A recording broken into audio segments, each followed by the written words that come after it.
And now, without further ado, we will receive our mayor, who has all of the right answers for us today. Let's receive him. Thank you.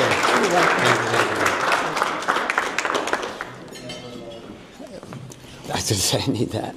All right, well, good morning, everybody, and thank you again to the Chamber for putting this together and for all of you coming out in the middle of a work week. So I really do appreciate that you're coming out here to learn a little bit more about what's going on in the township. Before I get started, though, there were a couple of people that I feel should be mentioned, and I know I'm not putting down that they weren't mentioned, but I'm here representing the town, so I know all the folks that were here. First of all, our CFO, Angel Albanese, who also is the mayor of the township of Clark. So please give her.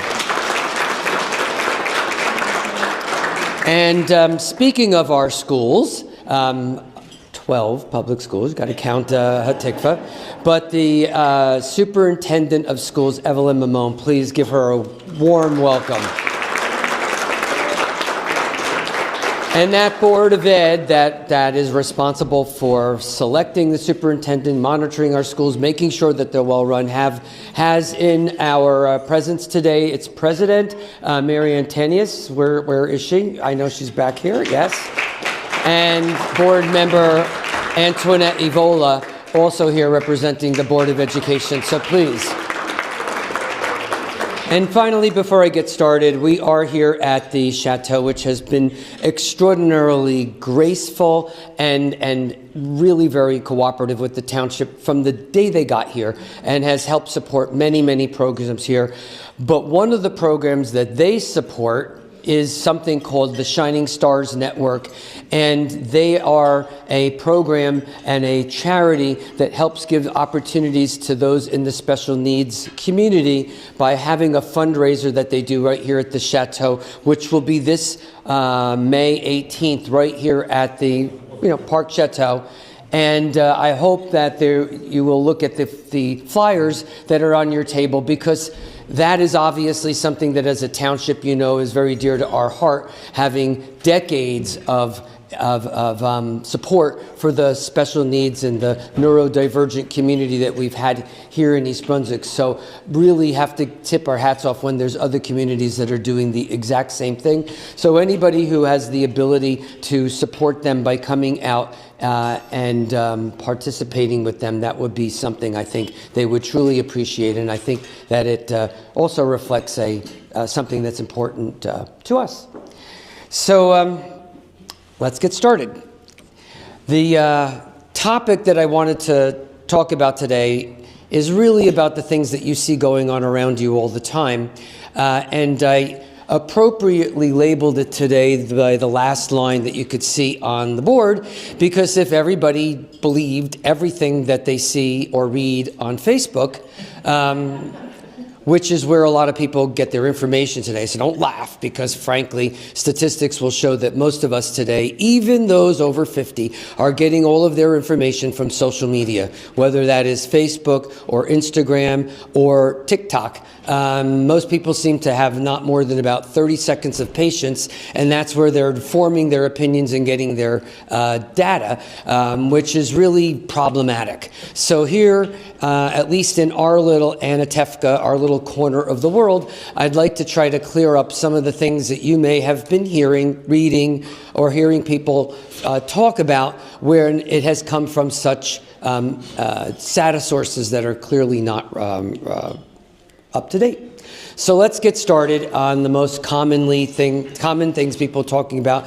Obviously, we're going to start off with the big news that Crystal had already alluded to, and that was the opening of the ice arena. For those of you that don't know, that was something we've been planning for as a part of a very large project that's being done on that legacy piece of property, which for those of you that lived here at one point in time was the old Wonder Bread factory. It was about 24 acres of property that went into a deal with the township in order to help us both turn the property that had turned into blighted and unused property and turn it into something that was going to be more vital and active and productive to the township, along with helping us satisfy affordable housing obligations that every town in all of the state of New Jersey has to oblige by. And one of the givebacks that we asked the developer to give to the township was that of the 24 acres, that a third of it be deeded back to the township for a public use. And that public use, while it's 8 acres, 2 of them are really wetlands, so it's really not buildable, is really 6 acres. And we went out to the town, asked folks to contribute their thoughts on what they thought would be one of the best public uses. And while we heard things from a pool to a community center to an ice arena, this spot, this location, lent itself much better to an ice arena. So while an ice arena sounds like, oh, why would you want to do that? It's only a limited number of people that are really interested in that sport. Take the camera lens out a little bit wider and recognize that it's not just ice hockey, it's figure skating, it's a lot of other programs. There's community space room that's there. Our camps will be able to use it in the summer when it's inclement weather and they can't really be able to go outside, whether it's rain or just brutally hot.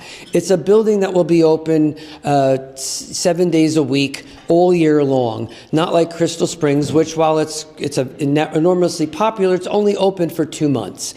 And most importantly, the opportunities it provides, jobs for our youth. I want them working. I want them learning responsibility. I want them having the opportunity to gain employment in their own town, where it's a lot easier for them to have transportation and to be able to work with others in the town and give back to their own community. I also want businesses in our community to benefit. Last week, actually, I think it's 2 weekends ago, there was a tournament that was already being hosted by our arena. I went out to Colonial Diner. I know that's one of our chamber members. Do that every Sunday for breakfast. And what did I see? A bank of cars from New York. And that's great because they obviously needed to eat something. They needed to be lodged in the township. All of those things spurs business for our community. And I know that in a couple of months, we're all going to go on Facebook, and those same people that have doubts about why we need an arena, why housing, all of these things, they will be the same people complaining that they couldn't find a place or a reservation in a restaurant in East Brunswick because it's now being filled up by all out-of-towners. I can't wait to hear that complaint because that then drives the market. And it allows folks like you to provide more opportunities for more businesses to come in, upgrade the type of restaurants and lodging and services that all of those companies provide. We built this with union labor. What does that mean? Well, I know a lot of you like to say and think that that means that the cost was higher, which actually was not true. It was built under budget because we held them to timelines and to budgets. Shocker. And we also held them to a timeline, and they finished under budget and early. But more importantly, it brought jobs to local contractors, people right here. I drove up regularly to watch the building being built, and every one of the trucks there had a town that's within a very short distance of here in East Brunswick. You're employing local workers, giving them jobs. That's what a building like this, a center like this provides. So it's more than just a handful of kids playing ice hockey. So again, what it also does, and you could see that the Legacy project, which is the apartments and townhomes that you see in the Legacy community, all of them have retail space. And while we started with this many years ago, when retail was suffering, we had to actually drag the developers to the table to put in space for retailers. At that time, there was so many stores for lease, for rent that were not filled, that they were really cautious. They didn't want to build retail here in the township. They had seen Route 18 decimated with businesses that were not occupied. The last thing they wanted to do was to provide more retail space when what was there at the time was not occupied. But if you have vision and you know where this is going to go, and as you could see how this will spur the economy, I could tell you right now that the first building that was built on Tice's, all of that retail is completely filled. And the second building, which is just about to open now, I think their first 15 or 16 people have started renting there. But all of the retail on the first floor is completely rented before the building even opened. That's a good sign. And the buildings that are available there for occupancy are 98% occupied. So for everyone said, oh, I don't know who's going to move here. I don't know who's going to spend $3,000 a month for an apartment. They're obviously doing that. So the fact is that if you bring the higher quality retail, you bring the development here, those businesses will absolutely follow. Right now, that second building is open, just opened this month for rentals, and the rental rate is pretty robust. On the flip side, now if you look at building like Kensington, which is the building that was built a while back right next to Walmart, that one is suffering, and the market is going to have to start to figure out how to keep up, because a lot of folks that lived in that apartment paying virtually the same thing that they're paying for the nicer apartments at Legacy. And what you will see, which I'll talk about in a couple of seconds, at their Vermella building, a lot of them have said, you know what, for the same amount of money, I got more amenities, I got more things that will be available at that apartment, chargers, which sometimes when we were putting a requirement for chargers in every one of the buildings in East Brunswick, people were like, oh, who really needs that? Who uses an electric car? Now that actually becomes a driver why somebody might move from one apartment to another, because if you have no place to charge your car, that's a big deal. And obviously all of our newer buildings have that. So the Kensington will have to figure out the market. They might have to reduce their prices to fill. They might have to provide some free rent for a couple of months, but the market always figures out its way to correct itself. Those are the townhouses, I believe, that are in the Legacy project. And those are also being filled. People used to, and again, sometimes it's hard to follow the market. I got real estate people here in the audience here. We went up to the owners of Legacy, which they insist on having these townhomes as for rental. They said the rental market is very robust, and as much as they're charging for it, they're renting, and that there's a market for it. You go to Russo on Vermella, who sold off the properties for the townhomes to Pulte. They're going to be for sale products, because he believes that the market going forward is really more directed towards for sale products. Two giants in the real estate industry, and they couldn't be more polar apart on where they think the market's going. So please don't ask me where I think the market's going. I ask experts, and they don't even agree with one another. So I think we just have to, let the market figure out itself, because it always does. So again, Vermella is another project on Route 18 that was something we've been envisioning for a long time. That's the area, that building that you see up. Actually, you don't even need to look at the pictures any longer, because if you drive by on Route 18, it's basically up already, and they expect to start taking occupancy in phases starting in June.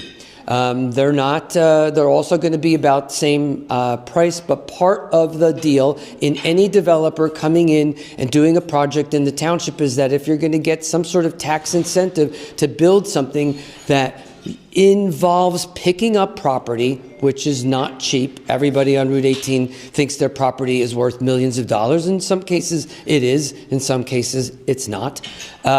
Every one of them is going to have to build in today's building costs, with tariffs, the cost of all of the supplies even higher than it used to be. So These are very, very expensive buildings to build. So when you ask why the township provides a tax incentive to help them build that, it's because you will find no builder on the face of the earth facing those costs to do that without some sort of incentive. Now, that is totally different than just taking a piece of property, knocking it down the woods, and throwing up an ugly apartment like you've seen being built all throughout the state of New Jersey. They're ugly, they're boring, they look like a cut and paste, and they have no identity or sense of place.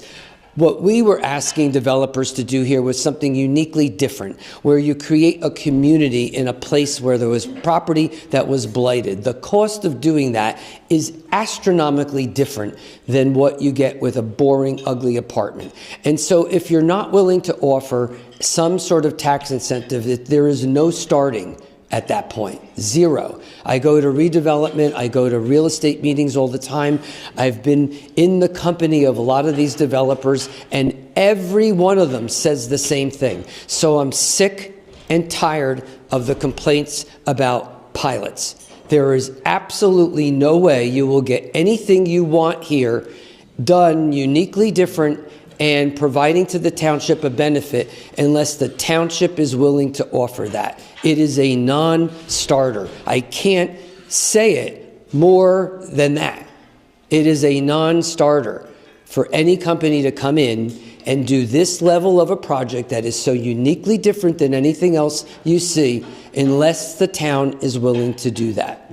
Now, we could talk about how and what we do with the pilot money, but stop complaining about pilots. None of this gets started without that.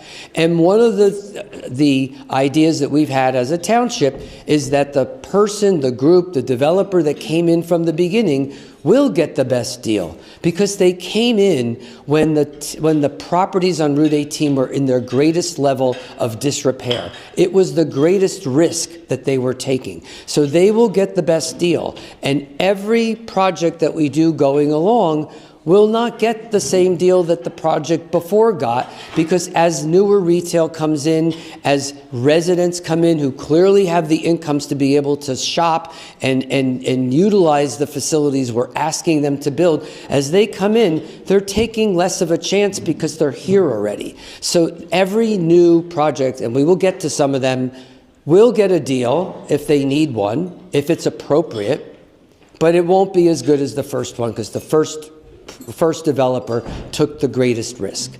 So what you see on the Vermella project includes not only apartments, but as I said earlier, the Pulte project, which will be townhomes that sit primarily where Amazing Savings and the old Food Town used to be. That will be towards the back of the property, and they are for sale units. So anybody who's interested in something like that, they're already taking deposits. Part of the project give back to the township is going to be for the developer to build a 3 to 4 acre community park in the center of the entire complex. Now that park is going to be different than the 23 or 24 or 25 that Crystal spoke about when it comes to the parks that are in town. We are known for having a lot of parks. This is going to be uniquely different. It's really more designed to be a destination spot. It really will include a stage with theaters type of seating that's more built into the landscaping. If anybody's been out there, you'll see there's a topography change, that the height where the traffic circle is and the property that we're talking about where the park is almost a full story different.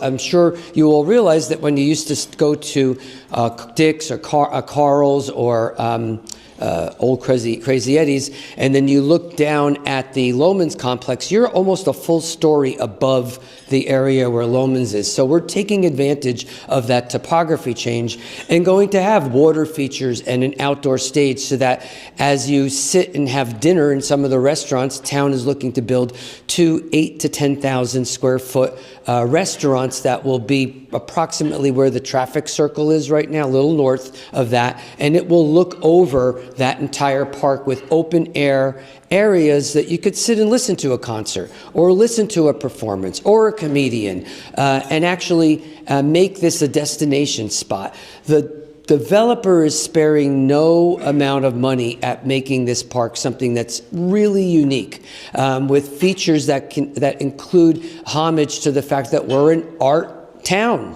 We really have always supported the arts in the township of East Brunswick. We are looking at including all parts of the community in terms of providing input from our arts commission to our arts community to our students.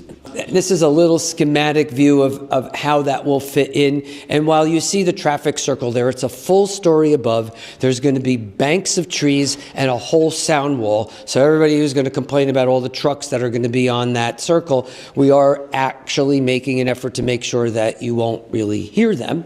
And then again, lots of gardens, lots of walkways, really kind of a serene area when it's not being used for performances, so people in the town can use it. And then there's also going to be an area that this is just a filler, but it's an area that you could have art imposed on it. We're looking to divide it into 12 different basic murals that each one of our schools can contribute some form of art. And since it's going to be painted over time, that could be changed. That's an early thought on how that would be utilized. And I think it's going to be something that really complements the township, but it's a unique park, different than anything that we have in the town so far.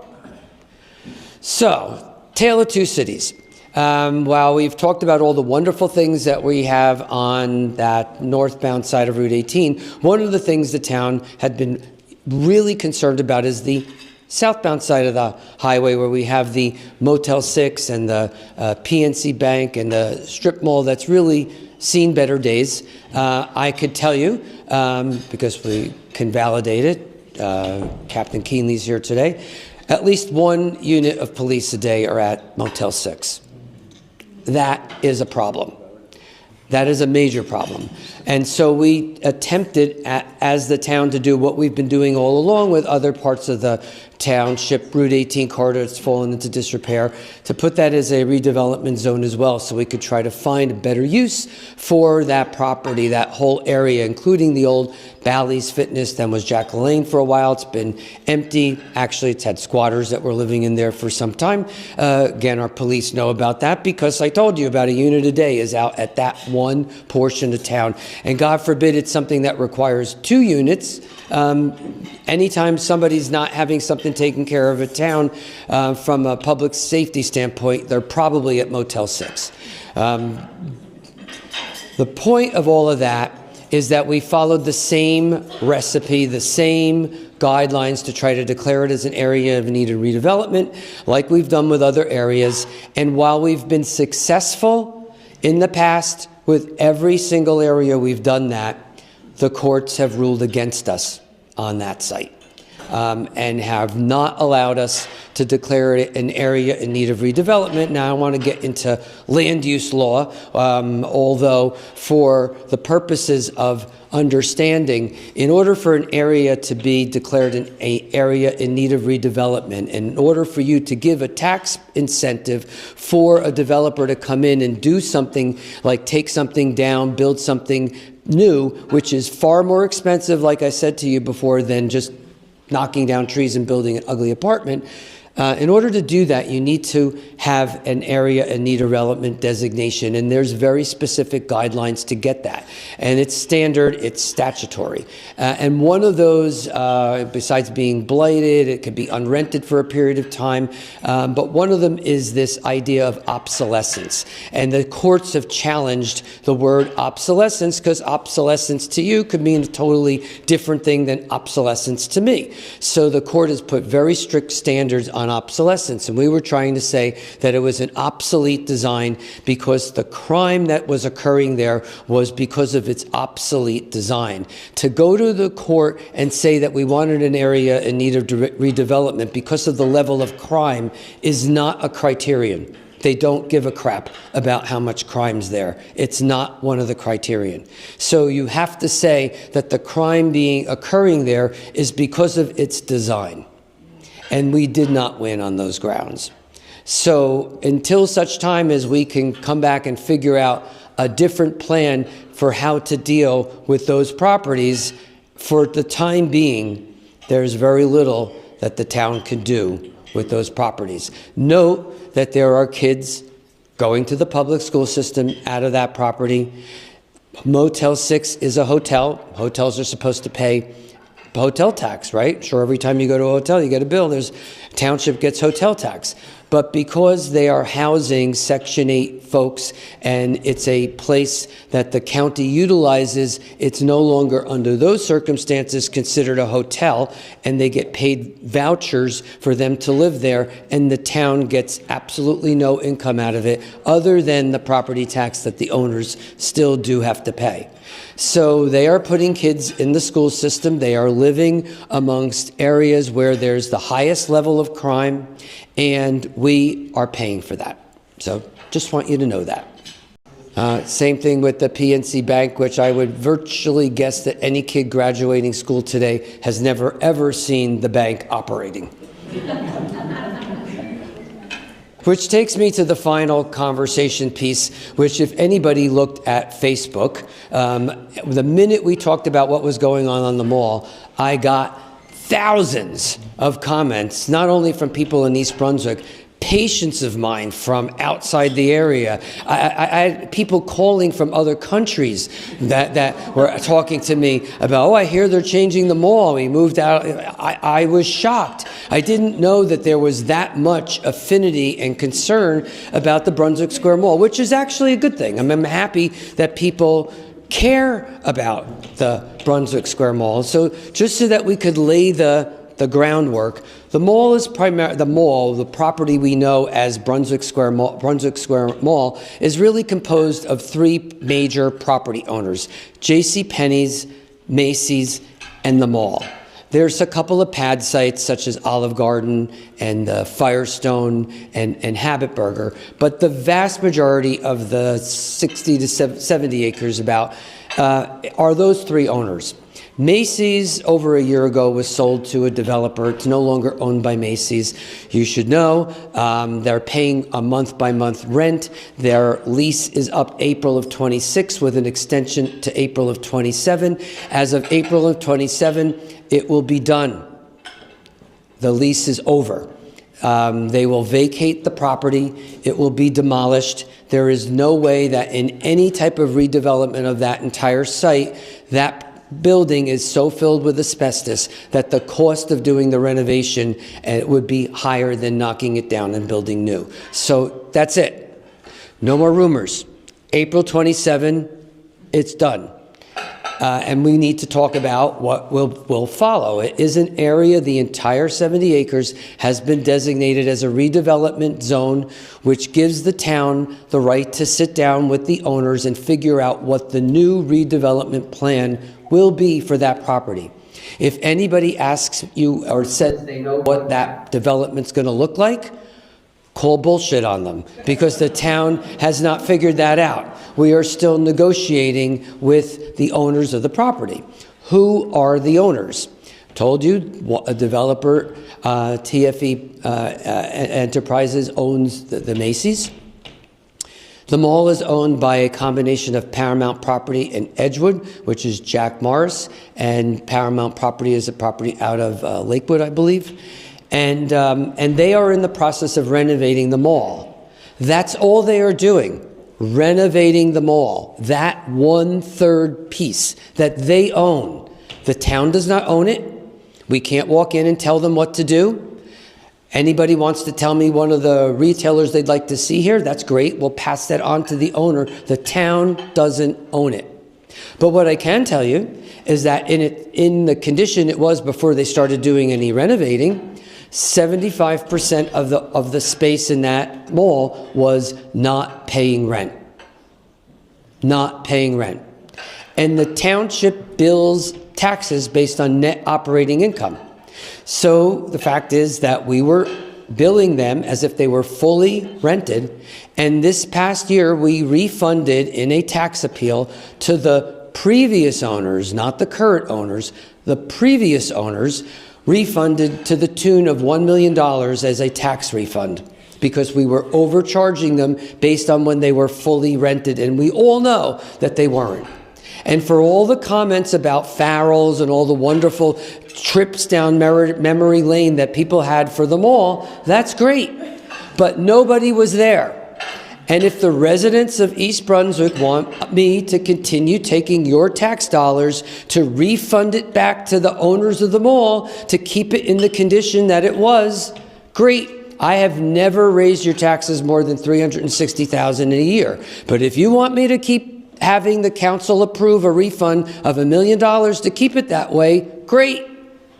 I don't think that we're going to do that. The owners of the property want to turn that into something that's profitable. That is logical. It's their right to do that. It's their property. And so they are investing in turning it into a profitable enterprise, and hopefully it will mix in with what the town and the owners decide as the full redevelopment plan for the entire 70 acres. But right now, all they are doing is working on the one piece of property that they own. They can't touch Penny's, they can't touch Macy's, they can't touch anything else other than their property. And that's what they're doing. An outdoor mall. I've heard all the whining and complaining about, oh, what's going to be happening? Nobody wants to go to an indoor mall. Well, if you all wanted to have an indoor mall, why weren't you in it?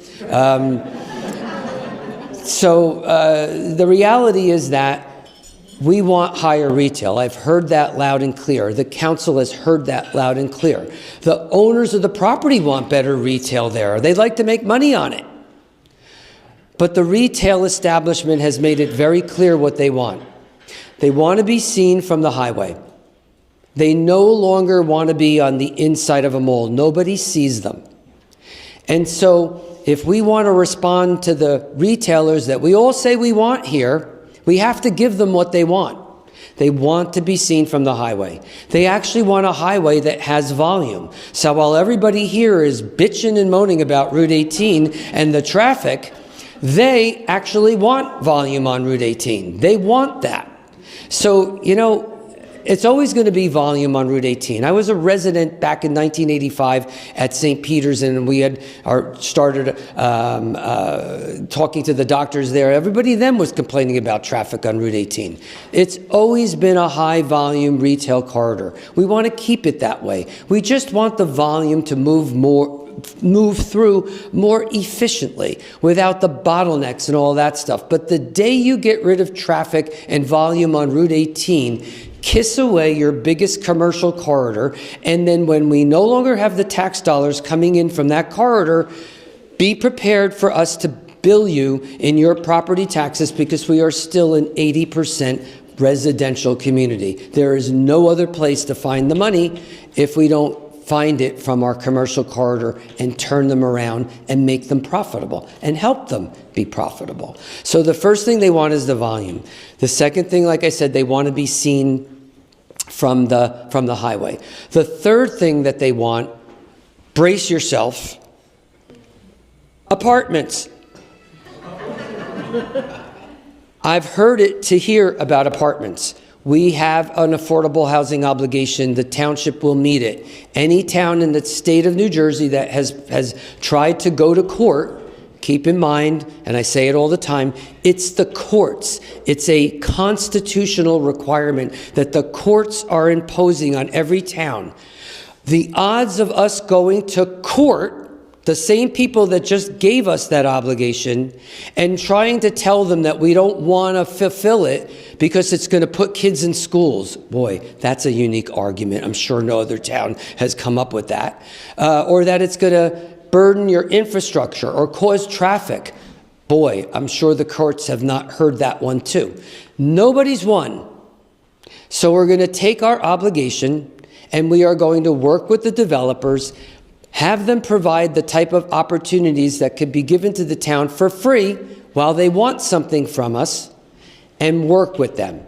So yes, they want apartments. Why do they want apartments there? Whether that's for sale or rental, that they don't care about. But they know that the income requirements for the cheapest one-bedroom apartment in any one of the apartments that are being built on Route 18 is $3,000 a month, and the income requirement to get one is 3 times the yearly rent, which means that if you're not making $108,000, you're not getting one of those apartments.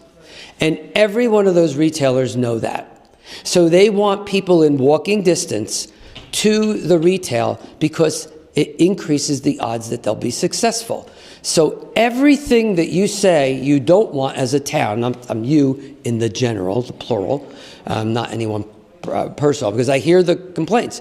There are obligations we need to meet anyway, and we're going to put them in the places where it's going to give you the things that everybody says they want here anyway, because that's the only thing that's going to bring those developers here. That's why you, and the retail, the Nordstrom Rack, the J. Crew, the PGA Golf Store.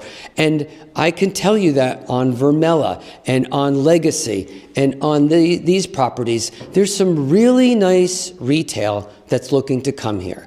Everybody's told me about how they want a nice grocer. And whether that grocer is Whole Foods or Trader Joe's or Sprouts or Uncle Giuseppe's or Stu Leonard's, they're all the higher end, what they call specialty grocers. There are already 3 of the names on that list looking at wanting to come here. But they're not developers. They're not coming off of the highway when it looked like it did 6, 7 years ago and developing the property and then coming here. We needed to provide the incentives to get the developers to come in here and do that. The town's not doing it. I'm taking tax dollars and putting it at risk. You need the developers to do that. And unless you're going to give them the incentives they need to build what we want here, that's how you get it. And every one of the retailers that we've named already going to the mall will be in by holiday season, because they wouldn't have signed a lease with the owners if he wasn't willing to be able to make that commitment. And the holiday season isn't a week before Christmas. Holiday season, as you all know, basically starts right after summer, and that's what it is. So they are hightailing it on getting that done. As far as the rest of the mall property, and I don't know how easy it is to read that. And this will change a million times. If you want to take a picture of it, great. I could see somebody over there already doing it. Telling you right now, the disclaimer, it's not going to look like that. But it is a rendering of what it could look like. We'll have to be a mixed-use community with some level of housing, because we have a 4th round obligation that was given to the town in 2025 and must be fulfilled through the 10-year period ending in 2035. And while we will not put all of it on that property, but there will be some.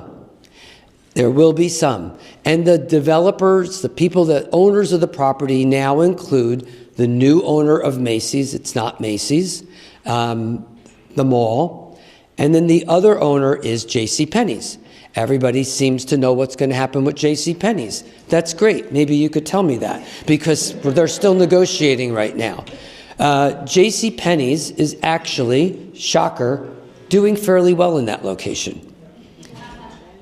I know it may shock some of you, even though it's an empty parking lot most of the time. A lot of their business is converted to online businesses. A lot of people go in there and just pick stuff up. So you're not going to see a full parking lot, but that doesn't mean that it's not busy.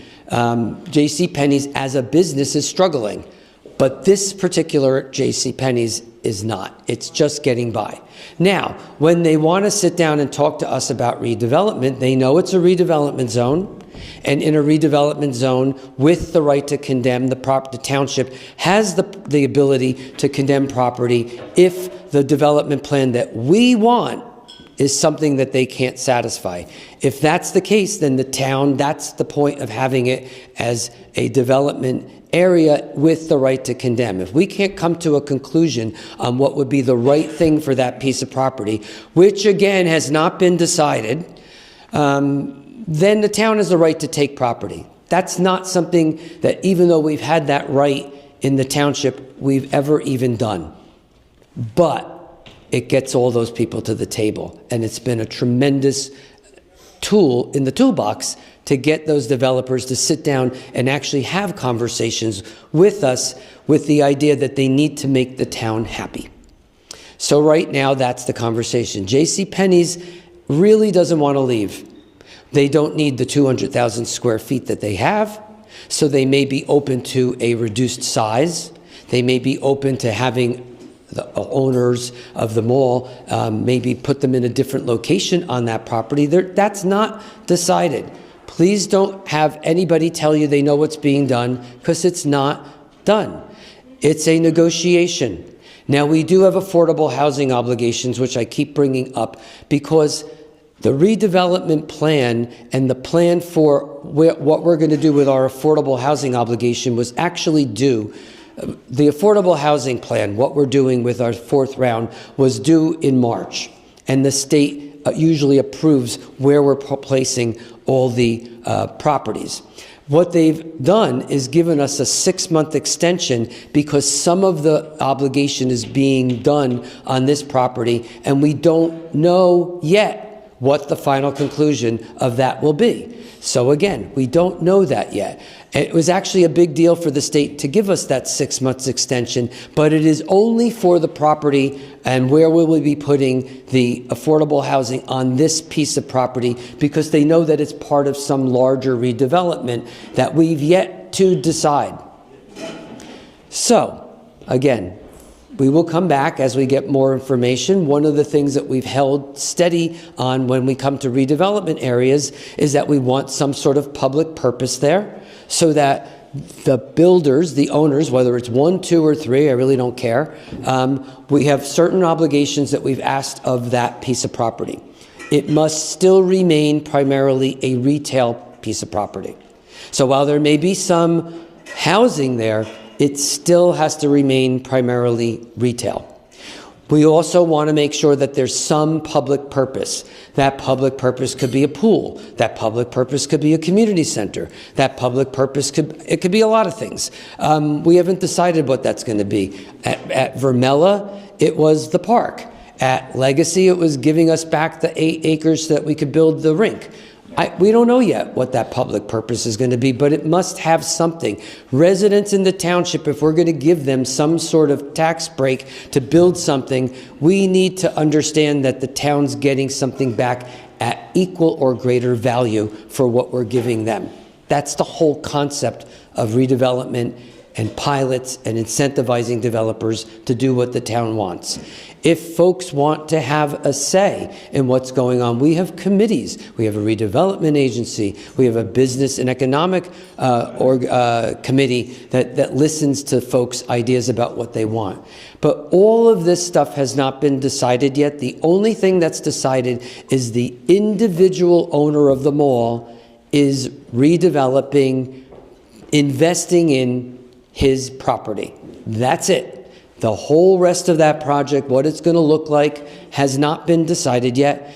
And we do have a time frame because the affordable housing piece must be turned in 6 months, basically takes us now to September. So we are on a time frame that's very short, and we do want to get it right.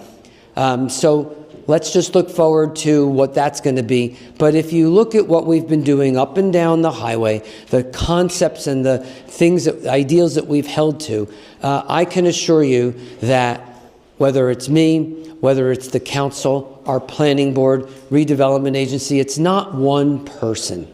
It's never been about one person.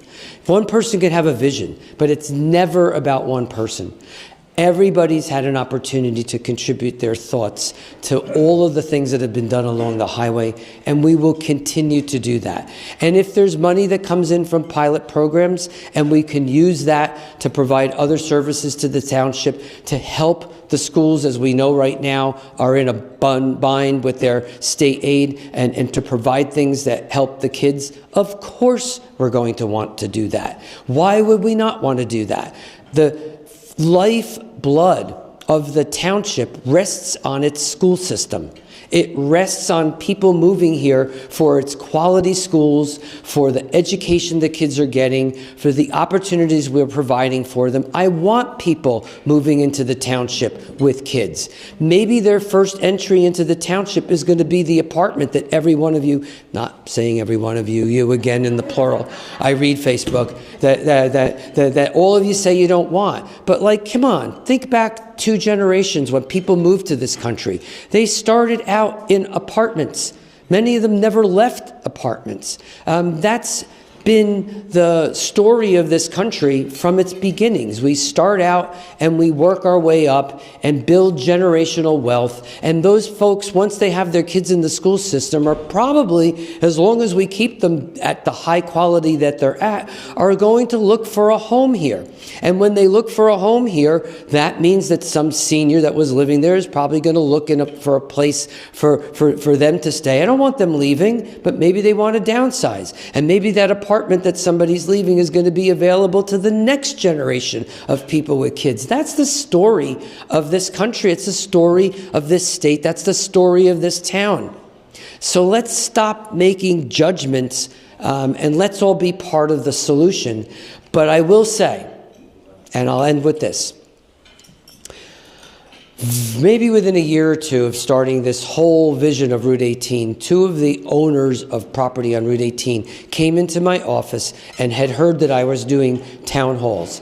And they wanted to know what the plan was for all of Route 18. And I laid out a big map and I said, we're going to do this project here, this project here, this project here, over here, and Motel 6, that's got to go. And then we said we're going to take our attention to the other end of the highway where the mall is, which is really just a figment of the 70s that's been, allowed to exist this long, but it's got to change. That's what we're going to do. And they left. They said, oh, thank you, Mayor. That's all really interesting. And they came in about a year and a half ago and sat down with me as they started to see all of these things actually happening. And they said, you know what, we left your office a couple of years ago thinking there is no frickin' way this doctor is ever going to figure out how to get any of that done. Any one of these projects in any other town, if a mayor gets it done in a generation, that's probably all they'll get done. There's projects in other towns that have been lingering for decades. There is no way that'll ever get done. And I have to say, they came in and they said that they completely underestimated me and the town. That to get all of those people together and actually accomplish something really big like that was really noteworthy. And I could tell you, if you go on Return on Investment magazine, Business magazine, we go to redevelopment meetings, I go to real estate, they are all talking about East Brunswick. So let's keep it up.